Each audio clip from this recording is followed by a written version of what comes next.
शांति धारीवाल का होटल रेजिडेंटा में शहर के विभिन्न व्यापारिक, सामाजिक, धार्मिक एवं राजनीतिक संगठनों के भव्य अभिनंदन किया गया। अभिनंदन समारोह में नगरीय विकास मंत्री शांति धारीवाल ने कहा कि केंद्र सरकार ने राजस्थान के केवल 4 शहरों को स्मार्ट सिटी में शामिल किया हुआ है और 3 महत्वपूर्ण शहरों को छोड़ दिया है, जिनमें भरतपुर भी शामिल है। क्योंकि भरतपुर एनसीआर में होने की वजह से इसे शामिल करना वाजिब था, लेकिन केंद्र ने इसे नकार दिया है। उन्होंने कहा कि राजस्थान सरकार अब 3 शहरों के विकास के लिए अलग से बजट प्रावधान कर विकास को गति दिला रही है। उन्होंने कहा कि भरतपुर संभाग में मुख्यालय पर जो संभाग स्तरीय सुविधाएं होनी चाहिए वे सभी उपलब्ध नहीं है। ऐसी स्थिति में सरकार आगामी बजट में विशेष पैकेज देकर विकास के कार्य शुरू करेगी। उन्होंने बताया कि मुख्यमंत्री अशोक गहलोत गरीब एवं पिछड़े वर्गों के लिए रोजगार के लिए निरंतर प्रयास करते रहते हैं, लेकिन स्ट्रीट वेंडर के लिए इंदिरा गांधी शहरी क्रेडिट योजना शुरू की गई है, जिसमें बिना ब्याज पर 50,000 रुपए ऋण देने का प्रावधान किया गया है। विकास का काम हाथ में लिया जाए। मेरे पास काफी लंबी चौड़ी लिस्ट है, मैं उसको एक एक चीज को बताने लगूंगा तो शायद 15-20 मिनट लग जाएंगे। अब चूंकि हॉल तो आधा खाली हो चुका है, तो मेरी अपनी बात को आधी पे ही काट दूंगा।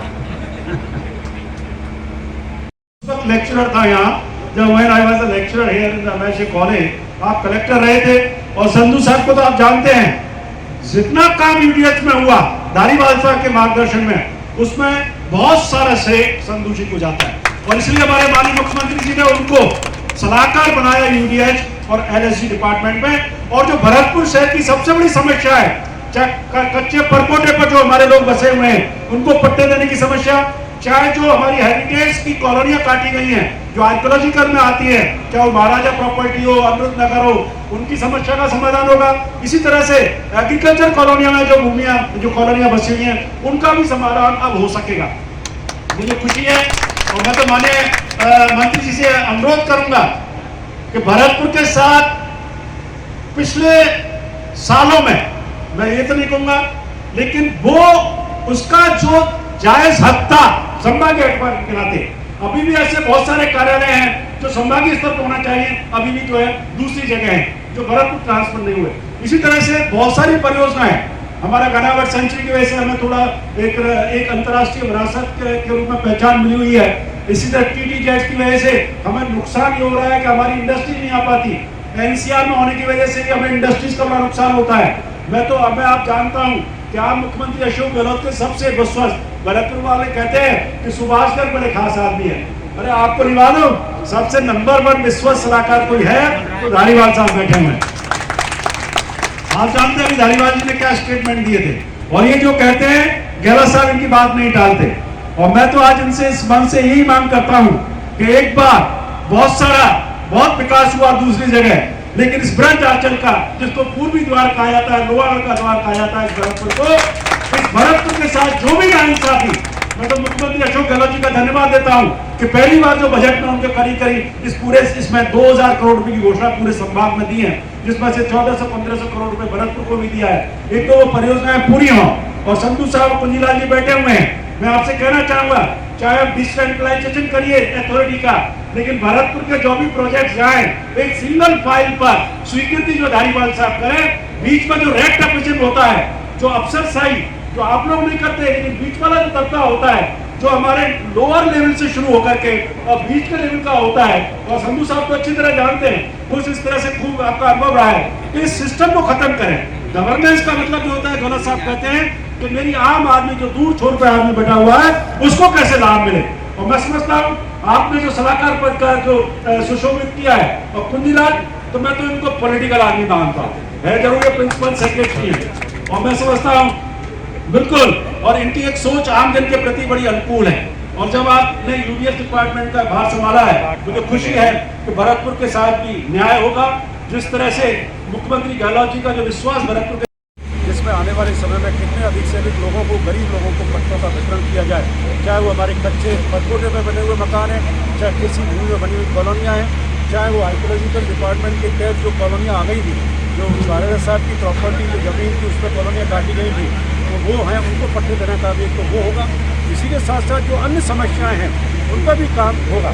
और जो सौगात जो माननीय मुख्यमंत्री जी गहलोत साहब ने जो भरतपुर को दी पहले बजट में, उन पर काम शुरू हो चुका है। और आज ही मैं मंत्री जी का धन्यवाद देना चाहूँगा धारीवाल साहब का कि अब ये इस बात के लिए प्रयासरत हैं कि भरतपुर में आने वाले बजट में करोड़ों रुपए की सौगात और मिले। प्रयास करें, धारीवाल जी ने खुद यहाँ पब्लिकली सबके सामने कहा है। और मैं उम्मीद करता हूँ कि आने वाला बजट भी भरतपुर की भावी योजना की एक ऐसी आधारशिला और रखेगा जो नींव तो अभी रख दी गई है इस बजट में, लेकिन नेक्स्ट बजट में इमारत बनकर जरूर तैयार होगी विकास की उम्मीद। पेट्रोल डीजल की बात क्यों करते हो आप? कौन सी चीज़ ऐसी जो महंगी नहीं है? कौन सी चीज़ है बताइए? हर चीज़ महंगी हो चुकी है। पेट्रोल डीजल तो आसमान पे छुप है। कांग्रेस जो 2013 में कांग्रेस ने 14 में जो कांग्रेस ने राज छोड़ा था, जब पेट्रोल और डीजल के क्या भाव थे और आज क्या भाव हो गए, ये देखिए ना किस तरीके से, जिस तरीके से इन्होंने एक्साइज बढ़ाई है, उस एक्साइज में राजस्थान का हिस्सा तो कम रख लिया, प्रदेशों का हिस्सा कम रख लिया, सेंट्रल गवर्नमेंट का ज़्यादा रख लिया। तो महंगाई तो चरम सीमा पे है। कभी ऐसी महंगाई कभी देखी ही नहीं इस देश में। जनता देगी इसका जवाब देगी। उसकी तैयारियों के लिए आए, तो कार्यशाला रखते हैं हम लोग डिविजनल लेवल की। हमने कोटा डिवीज़न कर दिया, उदयपुर डिवीज़न कर लिया, जोधपुर कर लिया, अजमेर कर लिया, अब आज भरतपुर डिवीज़न करना, कल जो है भरतपुर डिवीज़न की कार्यशाला है।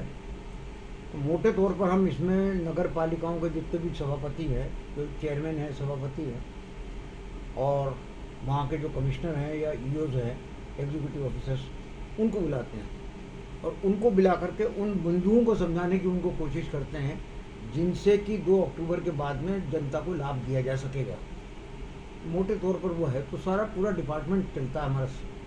नगरीय विकास विभाग का डिपार्टमेंट भी पूरा आया हुआ है, प्रिंसिपल सेक्रेटरी से लेकर नीचे तक, जॉइंट सेक्रेटरी तक। और इसी तरीके से LSD सेक्रेटरी, स्वायत्त शासन सेक्रेटरी और डायरेक्टर लोकल बॉडीज वगैरह सब लोग आए हुए हैं। सब अपने अपने व्यूज़ उनके सामने रखते हैं और उनसे सुझाव मांगते हैं कि बोलिए आपको किन परेशानियों से का सामना करना पड़ता है जब कोई आदमी आपके पास काम करवाने के लिए आता है या कोई प्रॉब्लम लेकर के आता है और आप उसको सॉल्व नहीं कर सकते।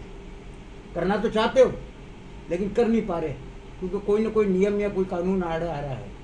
मन आपका इच्छा है कि इसको लाभ मिलना चाहिए, इसका काम वाजिब है, लेकिन हो नहीं पा रहा है। तो इस प्रकार की समस्याओं को हम सुनना चाहते हैं और उसी से उसका निराकरण चाहते हैं कि किस तरीके से इस काम को, उन सब बिंदुओं को हम 2 अक्टूबर वाले अभियान में शामिल करना चाहते हैं।